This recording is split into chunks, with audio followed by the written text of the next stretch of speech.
حضرت علی کو انہوں نے شہید کیا جو ان کے ساتھی تھے خوارج۔ جنگ صفین میں حضرت معاویہ کے کہنے سے عمرو بن العاص رضی اللہ تعالیٰ عنہ نے قرآن مجید جو ہے نیزے پر اٹھا لیا کہ لڑائی بند کرو، قرآن کو حکم بنا لو، جو قرآن فیصلہ کر دے وہ ہم بھی قبول کریں، تم بھی کرو۔ حضرت علی کا خیال یہ تھا رضی اللہ تعالیٰ عنہ یہ چال ہے،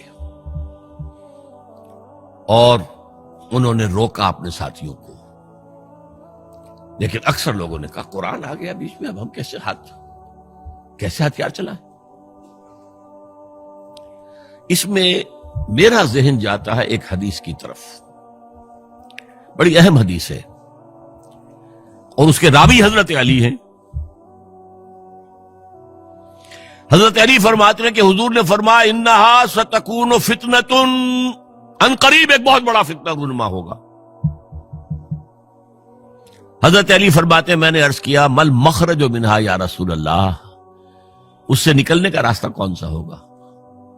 فرمایا کتاب اللہ فیہ خبر ما قبلکم ونبأ ما بعدکم وحکم ما بینکم، اس قرآن میں تم سے پہلے لوگوں کی خبریں موجود ہیں، بعد آنے والوں کے حالات موجود ہیں، اور تمہارے درمیان جو اختلافات بھی پیدا ہوں گے ان کا حل موجود ہے۔ تو اب کیسے نہ مانتے ہیں مسلمان؟ قرآن کو حکم بنایا جا رہا۔ بہرحال اس کے نتیجے میں جو بھی ہوا ہے یہ اب تاریخ کا معاملہ ہے، میں اس کی تفصیل میں نہیں جانا چاہتا، مسئلہ حل نہیں ہو سکا۔ لیکن حضرت علی کی خلافت جو ہے ان کے ہاتھ پر بیعت ہو گئی تھی، وہ چلی، لیکن 4.5 برس سوائے خانہ جنگی کے اور کچھ نہیں ہوا۔ وہ جو قافلہ آگے چل رہا تھا سیل رواں، وہ 1 انچ بھی آگے نہیں بڑھا۔ البتہ قیصر روم نے جب دیکھا یہ تو آپس میں لڑ رہے ہیں، اب موقع ہے میں حملہ کروں،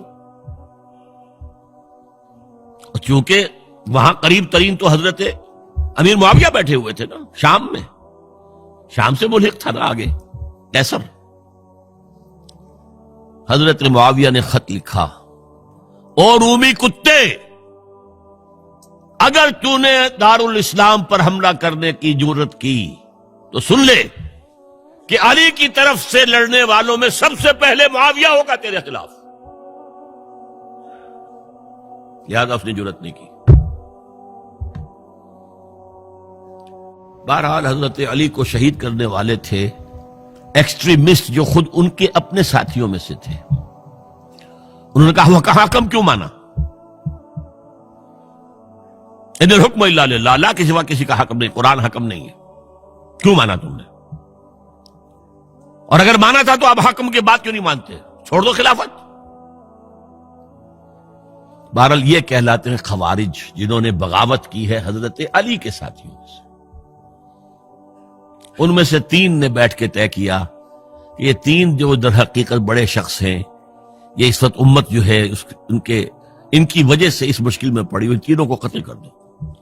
فلاں دن صبح فجر کی نماز کے وقت ایک شخص وہاں جائے گا، ایک شخص وہاں جائے گا، ایک شخص وہاں جائے گا، اور فجر کی نماز میں قتل کر دو۔ ابن ملجم آیا، حضرت علی پر وار کیا، وار کاری ثابت ہوا۔ باقی 2 حضرت معاویہ اور حضرت عمرو بن العاص، ان میں سے ایک تو اس روز فجر میں آئے نہیں کسی وجہ سے، اور دوسرے پر جو وار پڑا وہ اوچھا وار تھا، وہ کاری وار نہیں تھا۔ حضرت علی شہید ہو۔ اس کے بعد حضرت حسن کی خلافت ہوئی 6 مہینے، لیکن اب جب جنگ کا معاملہ ہوا تو حضرت حسن نے دستبرداری اختیار کر لی، حضرت معاویہ کو تسلیم کر لیا خلیفہ۔